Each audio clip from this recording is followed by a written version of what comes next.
black smoke na ba yung sasakyan mo? Yung tipong naka-high RPM ka at yung nasa likuran ay mawawala dahil sa maitim na usok. So, ang titirahin natin ngayon mga master is Mitsubishi Strada, low power at black smoke. So, kita natin na natanggal na natin yung mga intake manifold at yung valve cover. Kasi yung sadya natin dito ay kunin natin itong mga injector. So, ayun. So, hindi ko na nabidyuhan talaga simula. Kung nakita niyo yung usok ay siguradong parang mawawala yung mundo. So, ito na yung injector natin. Dinala natin dito sa calibration at nilagyan natin ng marking para masauli natin yung mga injector kung saan natin binunot. So, ito yung injector number 2 at injector number 3. Ito naman yung 4. Dahil apat lang yung injector dito. 4 cylinder at 4 injectors. So, ipatitest natin to kung okay ba yung mga pugsit-pugsit ng injector natin at wala bang backlick. So, ito yung gagamitin natin na common rail injector drive. So, ito na ang injector number 1. So, kita naman natin na ayan, malakas na siyang pumugsit-pugsit at yung backlick niya ay medyo mahina naman. Ayan, so okay lang yan. So, ito yung number 1. Tapos na tayo sa number 1. Ito tayo sa number 2. So, ayun. Kita natin yung number 2 na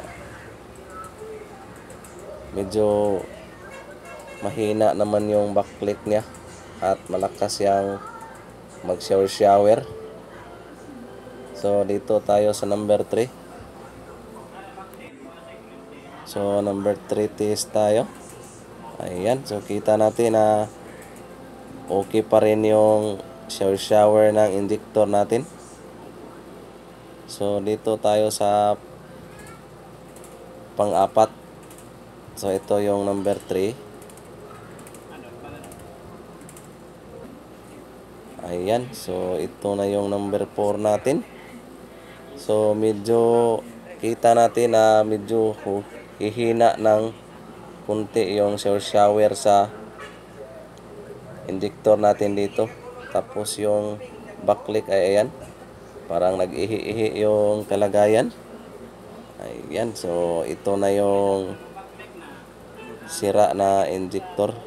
So ang gagawin natin dito ay i-repair natin to dito sa calibration dahil may parts naman sila dito.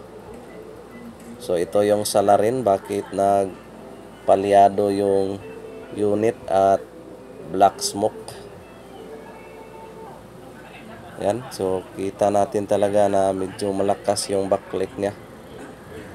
So patitirahin natin to dito sa calibration.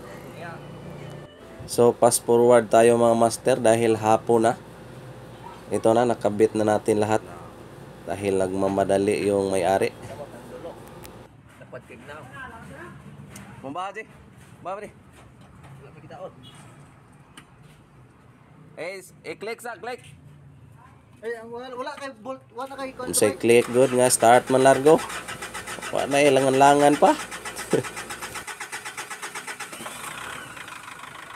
Bye. So ayun, umandar na yung engine at tagaktak yung kalagayan.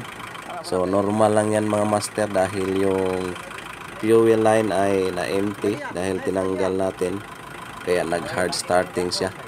So ganyan lang yung mangyari talaga. Normal lang yan. Nel, ikaw na tunog dito Nel. Gaso mo ganyan Nel. So ngayon ay dito tayo sa likod dahil nung tinest drive ko to ay grabe talaga yung usok nito. So ayun, kita natin na parang nag-spray ng mga lamok dito sa paligid natin.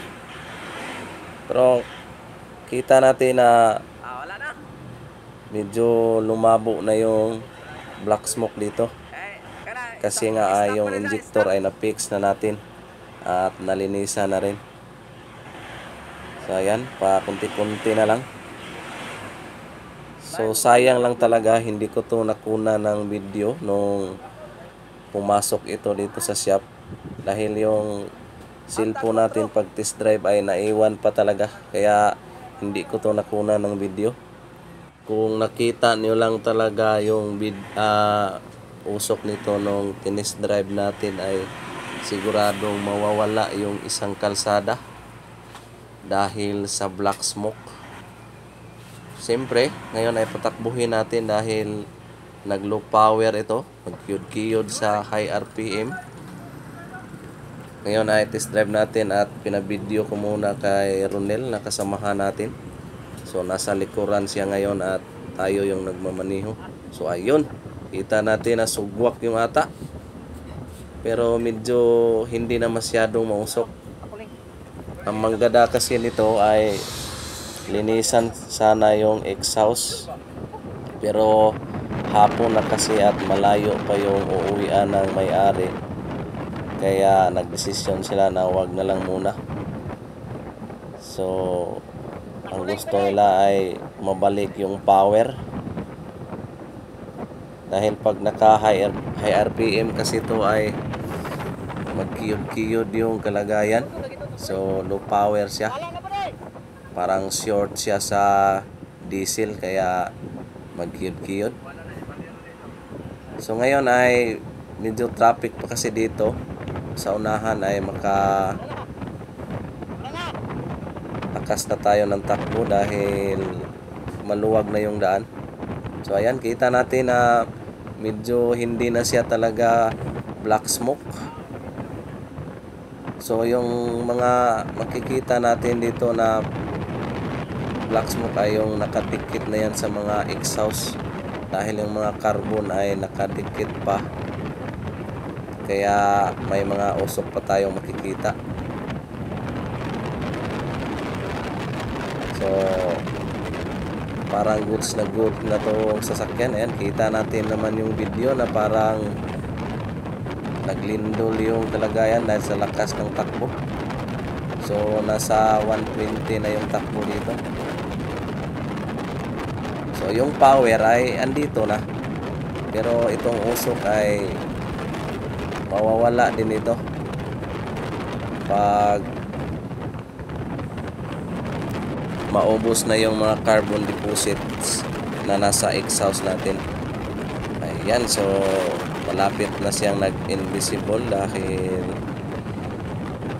nung tinest drive natin to, nung hindi pa natin na-fix, ay grabe talaga yung usok nito. Kahit mahina yung takbo mo ay talagang nag-aso-aso yung kahimtang sa likod. Kawawa yung nasa likuran talaga, at low power pa. Kung nanonood ka pa hanggang ngayon ay maraming salamat, at huwag mong kalimutan like and subscribe sa ating channel. At God bless sa ating lahat mga master. So Team Brian Car Clinic, located at Maranding Lala, Lanao del Norte. Yes sir.